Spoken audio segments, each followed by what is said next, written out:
very good all round. I've been looking more at her strength and where my strength can like kind of, come into play and take over. But I mean, for sure, I'm stronger in wrestling and she's stronger in striking. So I guess if you can call that a weakness, that would be it.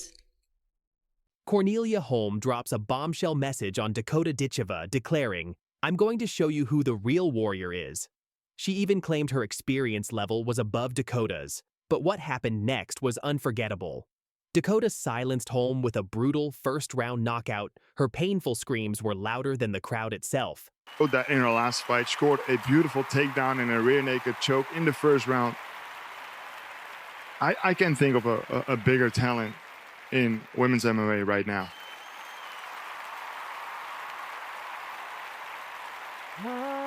What you just heard were the confident words of Swedish fighter Cornelia Holm before she stepped into the cage with British sensation Dakota Ditcheva. But sometimes, confidence isn't enough when you're facing a true predator.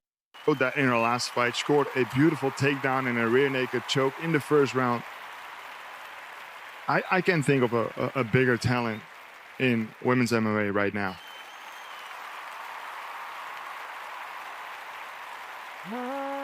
Let's set the stage. This wasn't just any fight. This was the PFL Europe flyweight semifinal in Paris, with $100,000 and a shot at MMA glory on the line. Dakota Ditcheva entered this fight as the heavy favorite. At just 25 years old, she was undefeated with an 8-0 record, and here's the scary part. 7 of those 8 wins came by way of stoppage, 5 in the first round alone. This girl doesn't just win fights, she ends them.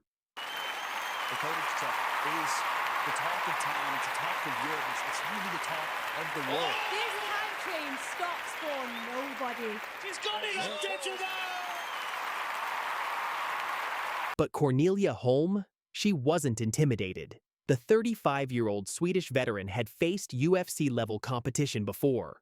She'd defeated the #1 ranked UFC flyweight Manon Fiorot as an amateur.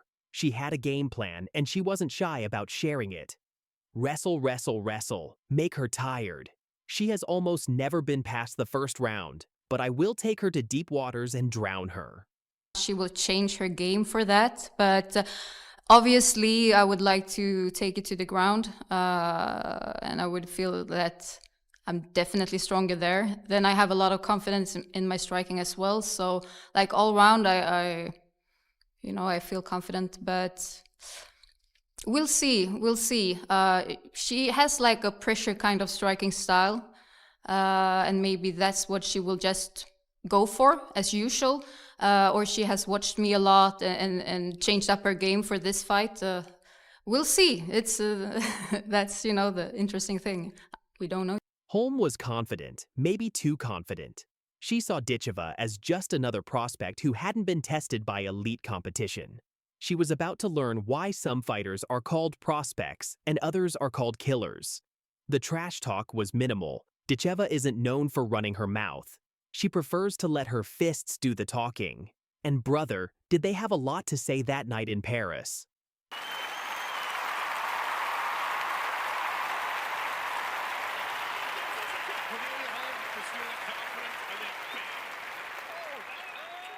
When the cage door closed, Cornelia Holm came out exactly as advertised. She shot for takedowns immediately, trying to implement that wrestling-heavy game plan. And you know what? It worked. For about a round and a half. Holm managed to get the takedown in the opening round, but here's where Ditcheva showed why she's special. She didn't panic. She didn't flail around like a fish out of water. Instead, she used her wide base, defended with a whizzer, and fought her way back to her feet like a seasoned veteran. Come on in. Oh, We're ready. so long and rangy. Put away. Oh! The crowd in Paris started getting restless as Holm continued her grinding approach, looking for takedowns and clinch work. But what they didn't realize was that Ditcheva was downloading information with every exchange. She was learning Holm's timing, her patterns, her tells. In the second round, we started to see flashes of Ditcheva's striking brilliance. Stance switches, sharp right hands connecting, and most importantly, she was defending those takedowns with increasing ease. When Holm did manage to get her down, Ditcheva would find herself on top, landing ground and pound. Level of violence.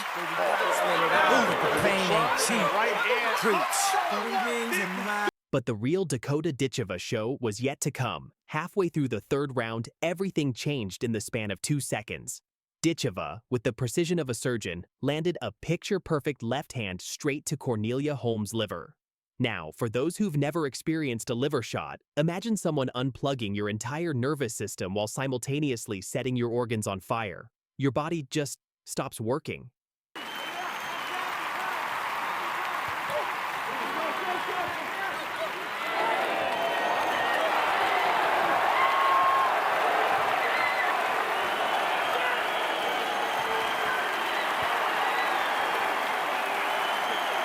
Holm dropped like she'd been shot, her body completely locked up in agony, and as she was collapsing, Ditcheva followed up with a flush left hand to the jaw that put the lights out completely. The referee didn't even need to count. Cornelia Holm couldn't move, couldn't get up, couldn't even process what had just happened to her. For a full minute, she lay motionless on the canvas while medical personnel checked on her. After delivering one of the most devastating body shot knockouts you'll ever see, how does Dakota Ditcheva celebrate? She sits cross-legged in the middle of the octagon and pretends to meditate, channeling her inner Erling Haaland from Manchester City.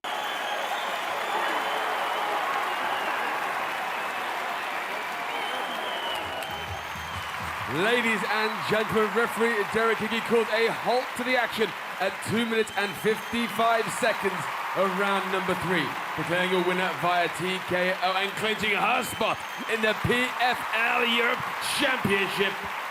But it was her post-fight interview that really showed her mentality. When asked about the liver shot, Ditcheva's response was chilling in its casualness. "I drop my brother with it all the time as well." I'm not surprised she went down, to be honest. Read you made in this fight. It's a shot I always work, but not something that was specific to this fight. I've dropped my brother with it all the time, so yeah, I'm not surprised she went down, to be honest. Think about that for a second. She practices this shot so much that she regularly drops her own brother with it in training. That's the level of precision and power we're talking about here. And when asked about her opponent's grinding style, Ditcheva didn't hold back. She's boring. You want to see a fight, right? She was just like, just trying to hold, like she wasn't doing anything. She's just trying to stall the whole 5 minutes, but she's boring. You want to see us fight, right? This wasn't just a victory. It was a statement. A statement that said the hype around Dakota Ditcheva isn't just marketing, it's reality.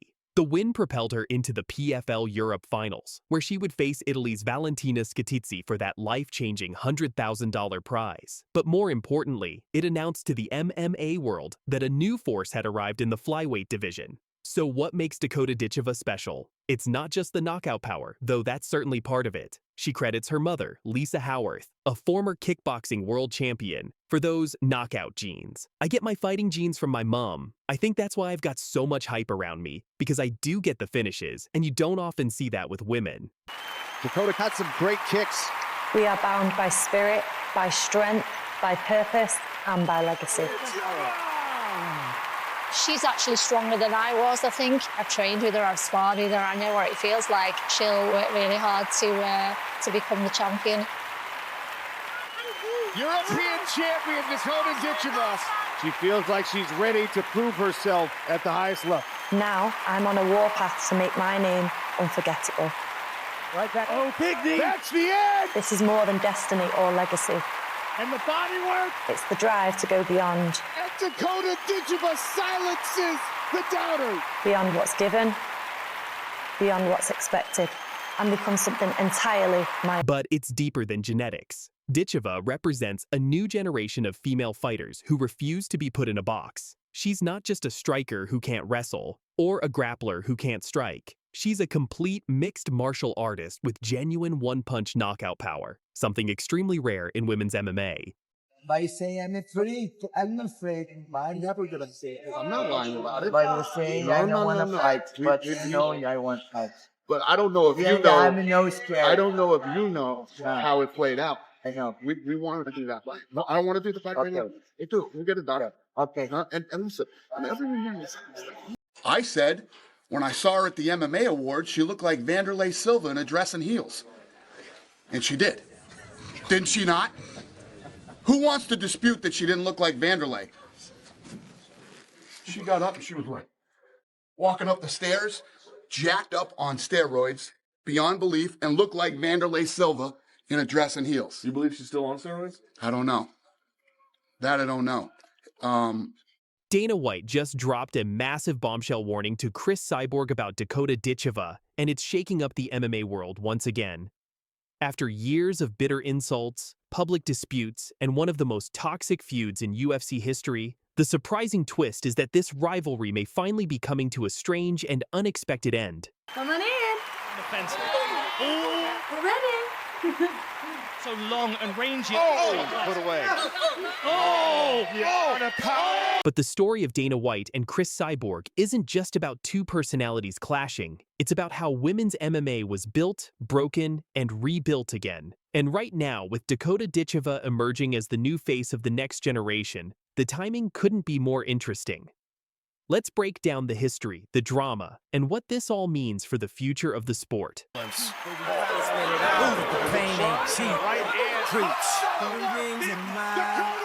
To understand why this latest development matters, we need to rewind the clock. Chris Cyborg was already one of the most feared female fighters in the world before she ever stepped into the UFC. Known for her knockout power and intimidating style, she was the kind of fighter who could end a bout in seconds. But from the moment her name was linked with the UFC, Dana White had mixed feelings.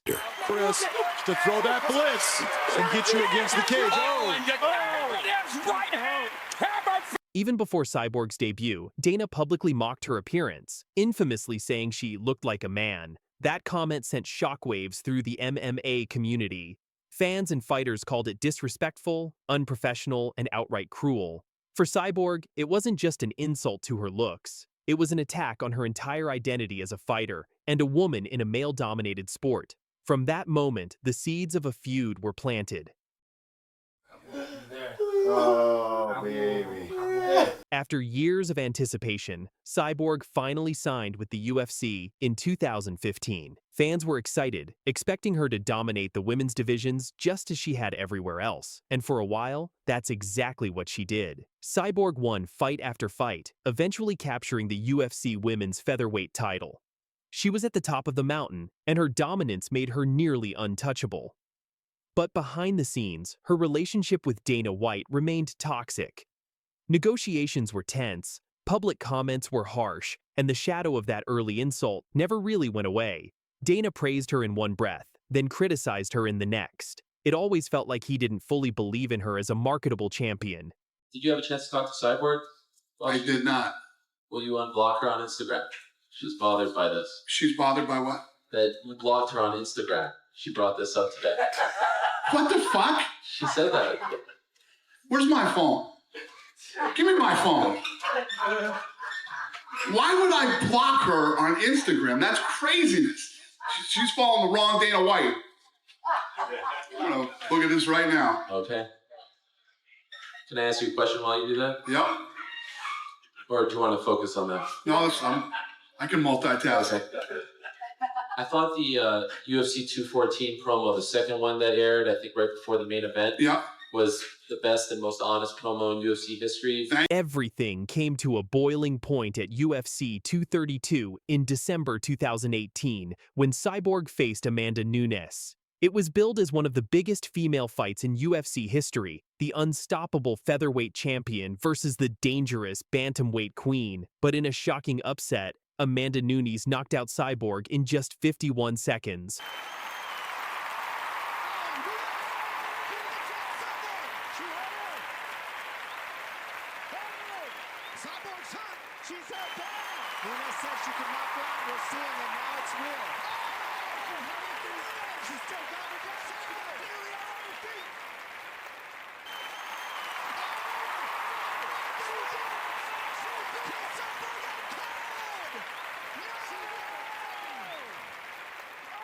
For Dana White, This was the perfect storm. He immediately began praising Amanda as the new face of women's MMA while subtly diminishing Cyborg's legacy. Fans noticed how quickly the UFC seemed to turn the page, treating Cyborg as if her time was over. For Cyborg, it was humiliating, not because she lost, but because she felt Dana was using that loss as ammunition to push her out. Things escalated after Cyborg's win over Felicia Spencer in 2019. Backstage, she confronted Dana White directly. Cameras caught the heated moment as she told him to stop lying about her being afraid of Amanda Nunes. Cyborg insisted she wanted the rematch, but Dana kept telling the media she didn't. Dana, what is your relationship like with Dana White and Lorenzo Fertitta? You know, Dana White, I never talked to him. I saw him one time. Fertitta, I talked more times.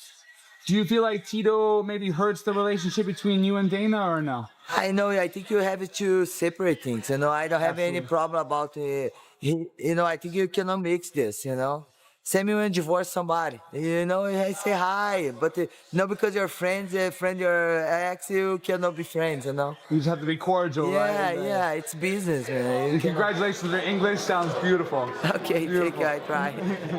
That confrontation was the last straw. Days later, Dana White went public with a shocking announcement. We're out of the Cyborg business. He claimed she was difficult to work with, accused her of avoiding Amanda Nunes, and officially cut ties. Just like that, the UFC's most dominant female champion was gone. After her UFC exit, Cyborg signed with Bellator, where she quickly captured another world title. She continued building her legacy, becoming the only fighter in MMA history, male or female, to win championships in Strikeforce, Invicta, UFC, and Bellator. Later, she also transitioned into the PFL after the Bellator merger, still proving that she remains one of the most decorated athletes in combat sports. Meanwhile, Dana White kept his focus on Amanda Nunes and the UFC's other stars. Whenever Cyborg's name came up, Dana would dismiss it with a smirk. "We're done with her," he would repeat. The message was clear. In his mind, the UFC didn't need Chris Cyborg anymore. Fast forward to today, and here's where things get interesting. In a recent ESPN interview, Chris Cyborg revealed that she actually reached out to Dana White by text message. She wanted permission to attend the UFC Apex and support her teammate Dion Barbosa. Dana's reply, "It's okay, Chris." No problem. Cyborg went further, saying, "I already forgive him. I'm getting older. I don't hold grudges. We just live different lives, but I wish him the best." This statement shocked the MMA world. After years of trash talk, lies, and insults, Cyborg publicly declared she had moved on. I already forgive him. Everything happened, I'm getting older. I'm not going to hold grudges, and he knows that. And just, in different ways in life, but I wish the best for him, for sure. This matters for two reasons. First, because forgiveness doesn't erase history. The way Dana White treated Chris Cyborg still echoes in the MMA world today. Many believe he disrespected one of the greatest fighters of all time and set a damaging precedent for how female fighters could be talked about. But second, it shows how time changes everything. Cyborg has built her legacy outside the UFC, Dana has built new stars, and the sport has moved into a new era. By letting go of grudges, Cyborg is showing maturity, and maybe even leaving the door slightly open for future opportunities. Right on the money, baby. What a... Dakota Ditcheva. And that's where this story connects to the present. While Chris Cyborg's rivalry with Dana White is winding down, a new star is emerging. Dakota Ditcheva, the British Muay Thai striker turned MMA powerhouse, has taken the PFL by storm, winning the $1 million tournament and putting the entire division on notice. Fans are already calling her the next big thing, and some even compare her star potential to Ronda Rousey's UFC rise. She's marketable, dangerous, and undefeated. In many ways, Dakota Ditcheva represents everything Dana White once hoped to build with Cyborg, but without the toxic drama that came with it. What do you think? Will Chris Cyborg ever step into the UFC octagon again, or is that door permanently closed? And is Dakota Ditcheva truly the next global superstar that Dana White has been waiting for?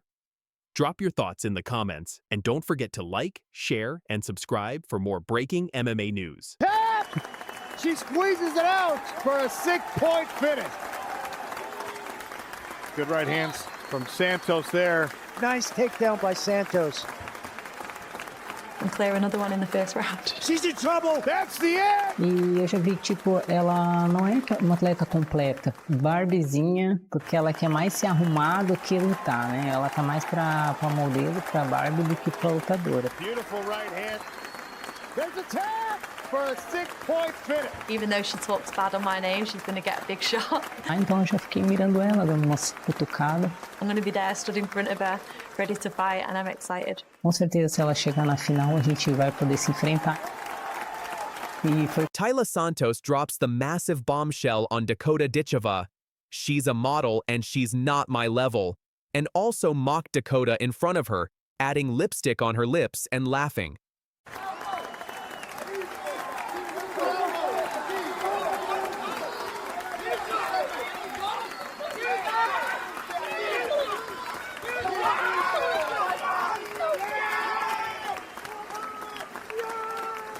But she didn't know what's coming. A brutal knockout, and then Dakota's response to every question after winning the fight. Dakota added the same lipstick on her lips, and also in the Octagon interview she said, "A model just beat your ass, so shut up." She's never won a belt, as she said. Like, she's not a complete fighter, is she? I'm not a complete fighter. She definitely isn't either, so... But whatever.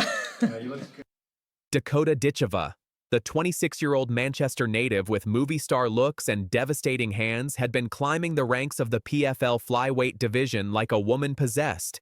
15 fights, 15 victories, 0 defeats. But despite her perfect record, the whispers followed her everywhere she went. Too pretty to fight. Social media fighter. All looks, no substance. She's used to getting first-round finishes, Randy. Gas tank might be an issue here. We'll find out tomorrow night. Ditcheva had already proven herself in PFL Europe, capturing that championship and earning her way into the main PFL tournament. 4 fights in 2024, 4 brutal knockouts. Each victory was more devastating than the last. But still, the doubters persisted. Santos. Beautiful right hand there from Santos is the complete package. Enter Taila Santos, the 31-year-old Brazilian veteran who had earned respect the hard way.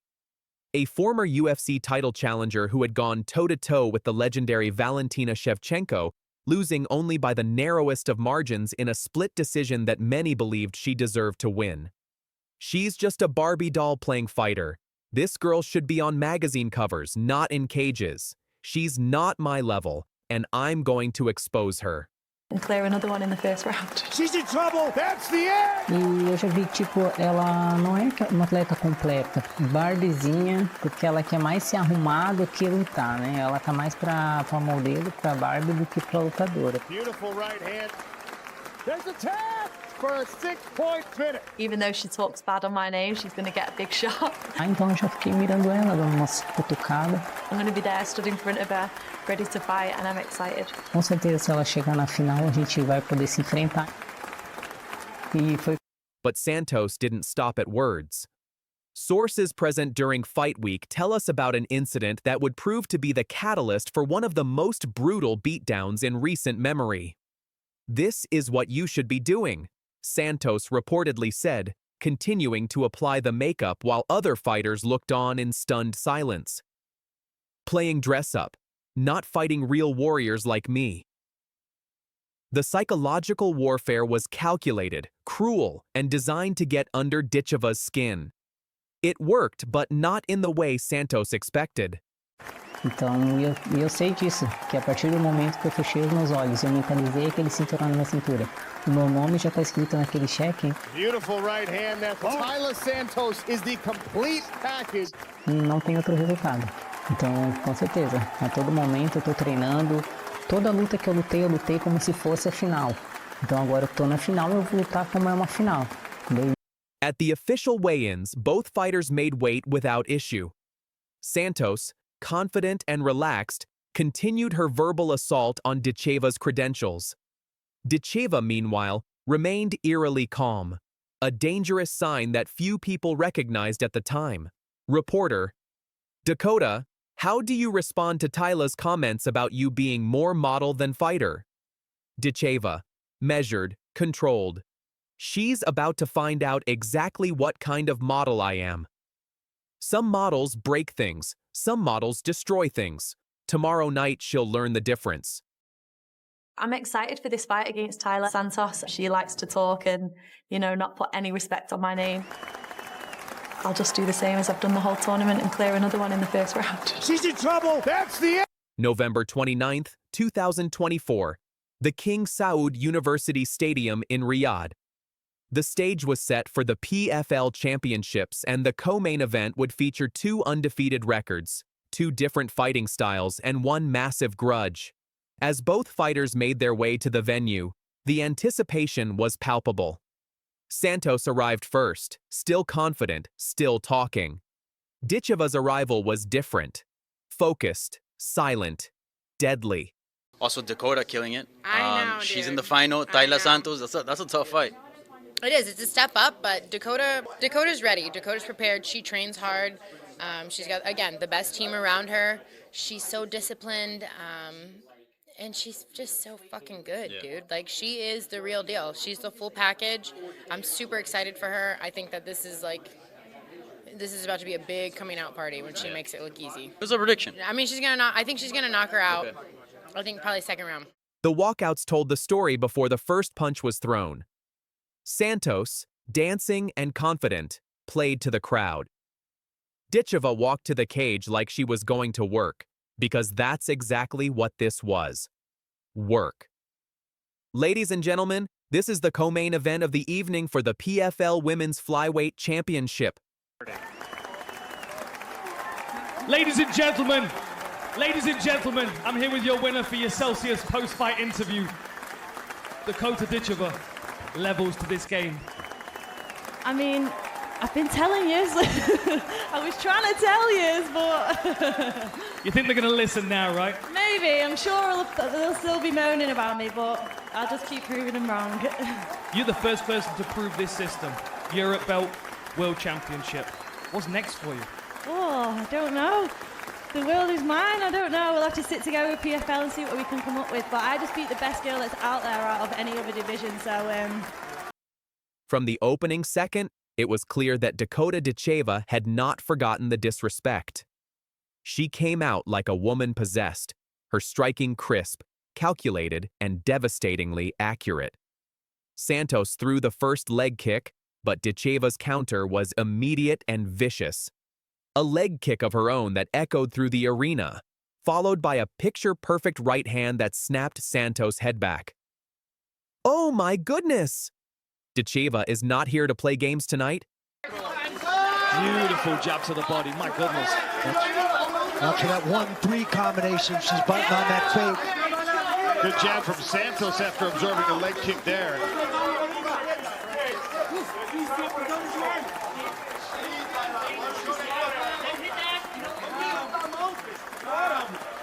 The message was immediate.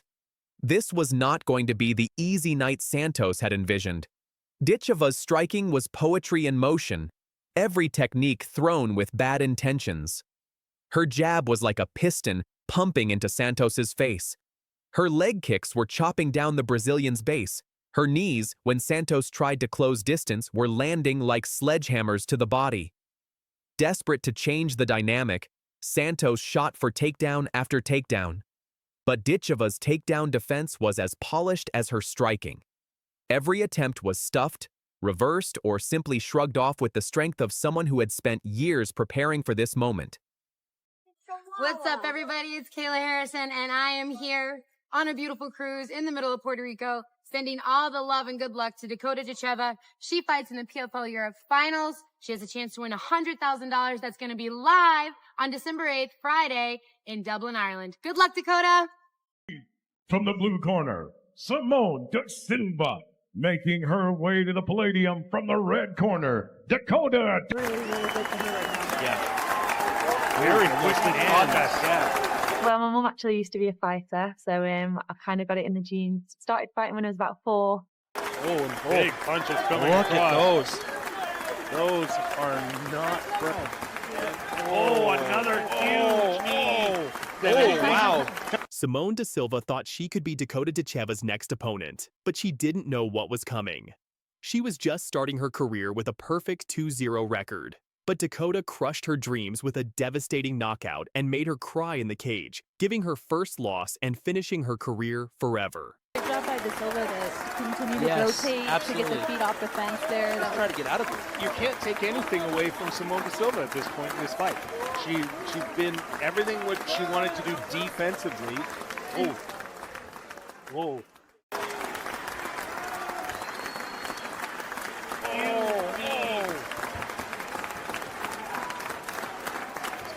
I think Dakota's smelling blood this is right it. now. This is it. And that There is it is. it. There it is. Dakota Ditcheva. For your winner by ref stoppage due to strikes, in the red corner, dangerous, Dakota Ditcheva! Let's set the scene. January 15th, 2022, Calgary, Alberta, Canada. PAWFC 1 was buzzing with anticipation as fighters from around the world gathered to showcase their skills on an international stage. Enter Dakota Ditcheva, at the time, a relatively unknown name outside British Muay Thai circles. But those in the know understood they were watching something special. With her technical precision and devastating power, Dakota was quietly building a reputation as a future star. But in the clinch, Dakota, the knees, the elbows. This young lady likes to strike. Oh, right down the Big middle. right hand. Woo, sniper-like accuracy. Just now. Oh, spinning back elbow, just missed. And this is the thing. And another! And a knee! Straight And another elbow! And another! I saw Cripper cut on Ison's head. Big back elbow. Good work for Ison. Thai boxer. So they start like a launch forward and aggressive, and that's exactly Close quarters work. On the other side, Simone da Silva stepped into the cage with confidence. The Brazilian fighter believed she had what it took to hand the young Brit her first major setback. This wasn't just about winning, it was about making a statement on short notice. But the last-minute opponent change would prove to be da Silva's biggest mistake. As Dakota revealed in a pre-fight interview, "Yeah, that happened like a few days before I came out. So, like 5 days ago, I think. We found out, but we were looking for a few different opponents. And we've ended up with a really good match." Happened like a few days before I came out, so like 5 days ago, I think. We found out, but we were looking for a few different opponents, and we've ended up with a really good match. You know, I've got a tough fight now, which I'm really excited for. So it's kind of last-minute opponents aren't the best, but it's worked out quite good for me because I've got... What da Silva didn't realize was that she had just volunteered to face a destroyer in the making. Dakota came out in her classic Muay Thai stance, immediately establishing control of the distance. Her jab was snapping, her leg kicks were thudding home, and you could see da Silva struggling to find her rhythm from the very first exchange. "Look at those!" the commentator exclaimed as Dakota's combinations found their mark. "Those are not ordinary strikes." The precision was surgical, the power was devastating, and the intent was clear. This was going to be a short night for Simone da Silva. Really, really good for her right now. Yeah. Very quickly fought that catch. Oh, and big punches coming across. Look at those. Those are not ground. Oh, another knee. Oh, wow. Whoa. Oh. There it is. Dakota Ditcheva. Da Silva tried to pressure forward, throwing combinations and looking for openings, but Dakota's speed and technique were operating on an entirely different level. Every attempt to close distance was met with crisp counters that accumulated damage at an alarming rate. Then came the moment that surprised everyone. Instead of keeping the fight standing where she was clearly dominating, Dakota transitioned to the ground game. This wasn't just a striker. This was a complete mixed martial artist announcing her arrival. There we go! Right on the money, baby. What a kick. Stretching him out. Dangerous Dakota Ditcheva living up to her name. Now, she was not able to finish when she got in this position in the first round.